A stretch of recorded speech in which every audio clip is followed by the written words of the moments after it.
પાકિસ્તાનનો અફઘાનિસ્તાન પર હવાઈ હુમલો, 17ના મોત, જેમાં 3 ક્રિકેટ ખેલાડીઓ પણ સામેલ।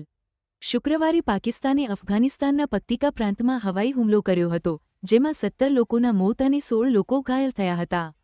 માર્યા ગયેલા લોકોમાં 3 ક્લબ ક્રિકેટર કબીર, સિબગાતુલ્લાહ અને હારૂન પણ સામેલ હતા। અફઘાનિસ્તાન ક્રિકેટ બોર્ડ ACB એ આ હુમલાની પુષ્ટિ કરી અને માર્યા ગયેલા ખેલાડીઓના સન્માનમાં નવેમ્બરમાં પાકિસ્તાનમાં યોજાનારી ટ્રાય T20 શ્રેણીમાંથી બહાર નીકળવાનો નિર્ણય કર્યો।